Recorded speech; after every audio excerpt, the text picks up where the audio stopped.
Flipping through my keys until I found hers, I unlocked the door to Gray's apartment and stepped in. Using my foot, I pushed aside a stack of 2 boxes so I could get past the entryway, and called out for her. "Gray? Bedroom!" she yelled, and I made my way back there.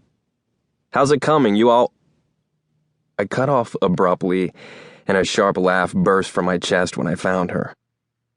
It'd been almost a week since graduation, and today was the day we left Pullman to go back to Thatch.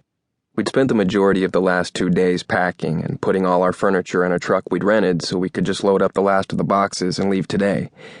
But Gray, being Gray, she had to do everything at the last minute, and apparently that had failed. She was sitting on the floor next to the sleeping bag she'd been sleeping in, her legs spread out as she grabbed at all of her bathroom stuff scattered on the floor around her. The biggest pout I'd seen on her face since we were in middle school. "Did you forget to tape the bottom of the box?" "Shut up, Jag," she huffed as she dropped more into the box. "I'll take that as a yes.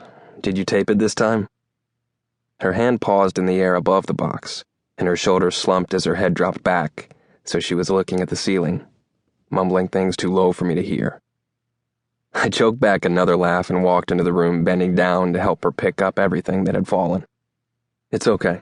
We'll just fill this up and tape the top, and then we'll very carefully tip it over. All right?"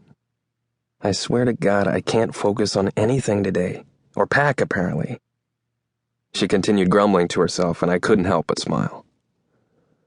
I'd been afraid today would be too hard on her, leaving the apartment that was supposed to have been her first place with Ben. But even through her annoyance with the packing and the boxes, I could tell today was a good day for her. "Did you know—" She'd pointed at me with a box of tampons, her eyes widening when she realized what was in her hand. Dropping the tampons into the moving box, she cleared her throat, and I pretended her face wasn't as red as her hair. "Anyway, did you know that I packed all my clothes yesterday?" "Yeah, Gray, I was there."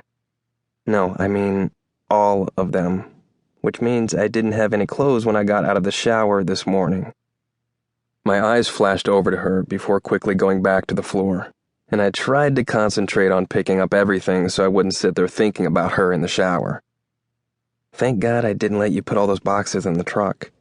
So after finally finding a box that had my clothes in it and cutting into it, I took out some clothes and taped it back up, only to realize I'd taken out 2 shirts, nothing else. That is how my morning has been. All morning. I should not be allowed to drive today." A smile spread across my face as I reached behind me for the tape sitting on top of another box. "Let me guess. No coffee this morning?" "I packed that yesterday too." Her horrified tone let me know she'd been kicking herself all morning over that. She fell back until she was lying on the floor and groaned. "This is why I don't do anything until the last minute.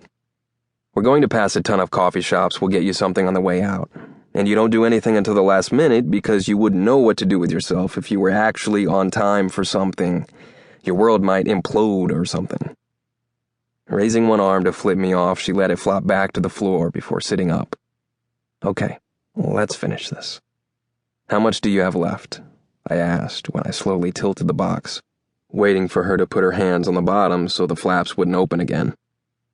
"Just packing up the truck. This was the last box." "Truck is full. These will have to go in your car." "And look at you trying to be on time," I mumbled, and she laughed. "You would have been so proud of me. I was running around here like mad, packing up everything I saw left out." Glancing up at her, I smirked. "And you still failed." She made a face but didn't say anything else. I taped the box shut and stood up, extending an arm to help her up as well. "All right, well, let's get started and get on the road before you go into severe caffeine withdrawal." I grabbed that box and stacked it on top of another. Lifting them both up, I walked into her living room and looked at the counter. A frown tugged at my lips, and I turned in a slow circle, seeing only boxes. "Gray, where are your keys?" "In my purse," she called out from down the hall. "Yeah, where's your purse?"